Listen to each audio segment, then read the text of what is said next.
5 نکات 5 tips balance in life. آئیے دیکھتے ہیں ان کے پوائنٹس اور پھر اس کا اوور ویو دیکھ لیتے ہیں۔ نمبر 1 ہے ریفلیکٹ، عکاسی، زوم آؤٹ، دور کرنا، ایٹ ہول فوڈس، پوری خوراک کھانا، focus on habits and systems, عادات اور نظام پر توجہ مرکوز کرنا، انویسٹ ان ریسٹ، آرام میں کچھ سرمایہ کاری کرنا یعنی کہ آرام کرنا، اس کو تھوڑا وقت دینا۔ آئیے دیکھتے ہیں اس کا اوور ویو۔ زندگی میں توازن کیوں ضروری ہے؟ یہ عام فہم ہے کہ کسی بھی چیز کی بہت زیادہ، یہاں تک کہ ایک اچھی چیز بھی نقصان دہ ہو سکتی ہے۔ مثال کے طور پر سخت محنت پوری ہو سکتی ہے لیکن آرام کے بغیر بہت زیادہ کام جلانے کا باعث بن سکتا ہے۔ الٹا یہ بھی سچ ہے کہ بغیر کسی معمول یا نظم و ضبط کے تمام تفریح اور لطف آپ کو بے سمت محسوس کر سکتے ہیں۔ اس لیے زندگی میں توازن کے لیے کوشش کرنا بہت ضروری ہے۔ عکاسی کرنا، آپ کچھ بھی کر سکتے ہیں لیکن آپ سب کچھ نہیں کر سکتے۔ اگر آپ اپنی زندگی کے ہر شعبے میں زیادہ سے زیادہ کوشش کرنے کی کوشش کر رہے ہیں تو توازن کبھی بھی ممکن نہیں ہوگا۔ اس کے بجائے یہ ہر فرد پر منحصر ہے کہ وہ فیصلہ کرے کہ اس کی زندگی موجودہ مرحلے میں ان کے لیے کیا اہمیت رکھتا ہے، چاہے وہ اسکول ہو، کیریئر بنانا ہو، صحت یا تندرستی پر توجہ مرکوز کرنا ہو، خاندان کے ساتھ موجود رہنا ہو، سفر کرنا یا کوئی اور جذبہ۔ اپنی اقدار اور ترجیحات اور جو آپ کے وقت و توانائی کے لیے سب سے زیادہ قابل ہے اس پر غور کرنے کے لیے تھوڑا سا وقت نکالنا، کیونکہ یہ فیصلہ آپ کے لیے توازن کی شکل دے گا۔ اس پر غور کرنے کے لیے کبھی آپ کو ویکلی یا جو منتھلی یا دہانی بنانا مددگار ثابت ہو سکتا ہے۔ کیا اہم ہے، کیا اچھا چل رہا ہے، آپ کی اقدار کے ساتھ صف بندی سے باہر کیا محسوس ہوتا ہے۔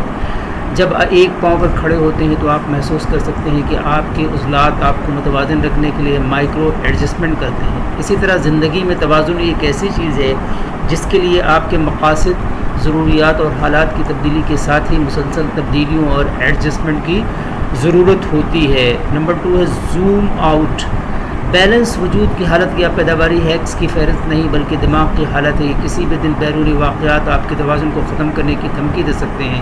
آپ کسی بھی دن بیرونی واقعات کے توازن کو ختم کرنے کی دھمکی دے سکتے ہیں۔ آپ کسی دوست کے ساتھ ایکسرسائز یا کلاس میں جانے کا ارادہ کر سکتے ہیں لیکن آپ کی ورکنگ میٹنگ دیر سے چلتی ہے۔ آپ کے پاس تیاری کے لیے ایک بڑا واقعہ ہو سکتا ہے لیکن آپ کے بیمار بچے کو اضافی توجہ کی ضرورت ہو سکتی ہے۔ آپ اپنی زندگی کے ہر شعبے کو مسابقتی ترجیح کے طور پر دیکھنے کے بجائے ان کے درمیان کی دیواروں کو ہٹائیں اور چیزوں کو قدرتی طور پر اپنی جگہ پر گرنے دیں۔ ہر ایک دن میں آپ کی سرگرمیوں کا مثالی توازن شامل نہیں ہو سکتا، لیکن زوم آؤٹ کریں اور طویل مدتی توازن تلاش کریں۔ یہاں اور اب جیسا ہو رہا ہے اس سے لطف اندوز ہونے کے لیے اپنی ذہنیت کو درست کریں۔ پوری غذا کھائیں۔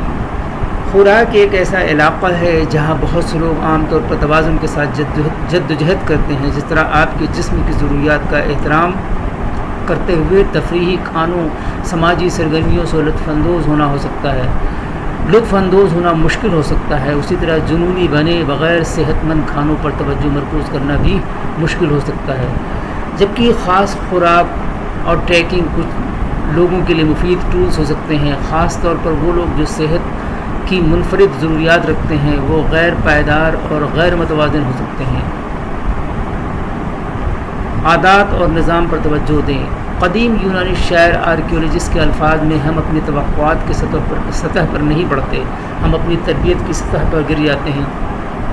جب آپ کی حوصلہ افزائی زیادہ ہو تو اہداف کے پیچھے جانا یا توازن تلاش کرنے پر کام کرنا آسان ہے، تاہم وقت گزرنے کے ساتھ وہ جوش اور توجہ دوسری سمتوں میں کھینچی جا سکتی ہے اور ہو سکتا ہے کہ آپ اور اپنے آپ کو ان شعبوں میں پٹری سے ہٹاتے ہوئے دیکھیں جن کو آپ ترجیح دینے کی کوشش کر رہے ہیں۔ اگر آپ متوازن غذا کھانے کی امید کر رہے ہیں تو آپ کھانے کی منصوبہ بندی کرنے کے لیے کم از کم ایک گھنٹہ لینے کی عادت بنائیں اور چند اہم اجزاء تیار کریں تاکہ آپ کو ٹیک آؤٹ آرڈر کرنے کا لالچ نہ ہو۔ جہاں بھی چیزیں غیر متوازن محسوس ہو رہی ہوں، متعلقہ نظام یا عادات کو تلاش کریں جو آپ کی روزمرہ معمولات میں توازن پیدا کرنے میں مدد دے سکے۔ آرام میں سرمایہ کاری کرنا. ہماری تیز رفتار دنیا میں یہ محسوس کر سکتا ہے کہ آرام ایک ایسی چیز ہے جسے محنت اور جلد بازی سے حاصل کرنے کی ضرورت ہے. تاہم دھوئے پر طویل مدتی دوڑنا ایک غیر متوازن زندگی کا نسخہ ہے.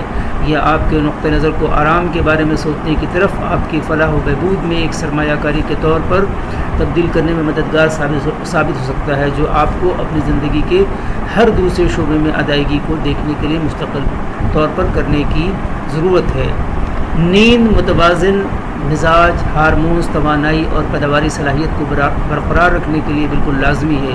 اس لیے اس ایک شعبے کو ترجیح دینا باقی سب کو بہت آسان محسوس کر سکتا ہے. اور یاد رکھیں، آرام رات میں صرف 8 گھنٹے نہیں، جسمانی آرام میں اسٹریچنگ، ایکسرسائز بھی شامل ہو سکتی ہیں. آپ کو مراقبہ یا گہری سانس لینے کے ذریعے ذہنی آرام کی بھی ضرورت ہو سکتی ہے. آپ کو کسی بڑے مقصد سے دوبارہ جڑ کر یا دوستوں کے ساتھ جڑ کر روحانی آرام کی بھی ضرورت ہو سکتی ہے. آپ کو اسکرینوں اور شور سے دور ہو کر یا فطرت میں داخل ہو کر حسی یا تخلیقی ترتیب کی ضرورت ہو سکتی ہے. کلید آپ کے جسم کو سننا اور اس کی ضروریات کا احترام کرنا بھی ہوتا ہے. البرٹ آئنسٹائن نے ایک بار کہا تھا کہ زندگی سائیکل چلانے کی طرح ہے. اپنی توازن برقرار رکھنے کے لیے آپ کو حرکت کرتے رہنا چاہیے. ہم اچھی طرح سے متوازن زندگی گزارنے کے بارے میں بہت کچھ سنتے اور پڑھتے ہیں، لیکن یہ ایک مضحکہ خیز غیر محسوس تصور کی طرح محسوس کر سکتا ہے کہ آپ زندگی میں توازن کیسے حاصل کرتے ہیں. مختصر میں آپ نہیں کرتے. بیلنس وہ چیز نہیں جسے آپ حاصل کرتے ہیں، بلکہ ایسی چیز ہے جس کی طرف آپ ہمیشہ کام کرتے رہیں. زندگی میں ہمیشہ آپ کے راستے کو پھینکنے کے لیے کچھ نیا اور غیر متوقع ہوتا ہے، اور توازن کا تضاد یہ ہے کہ جب آپ اس کا تعاقب کرنے کی اتنی سخت کوشش کرنا چھوڑ دیتے ہیں تو آپ کو متوازن محسوس ہونے کا زیادہ امکان ہوتا ہے. تاہم متوازن ذہنیت کو فروغ دینے کے بہت سے اور بھی طریقے ہیں جو آپ کو اتار چڑھاؤ سے نمٹنے میں مدد فراہم کرتے ہیں. آئیے دیکھتے ہیں آج کے کوٹس اور دیکھتے ہیں کہ اس میں کیا میسج دیا گیا ہے. کامیاب لوگ اپنے فیصلوں سے دنیا بدل دیتے ہیں اور کمزور لوگ دنیا کے ڈر سے اپنے فیصلے بدل دیتے ہیں. Balance, peace and joy are the fruit of the successful life. It starts with recognizing your talents and finding ways to serve others by using them. Thank you for watching and listening. Allah Hafiz.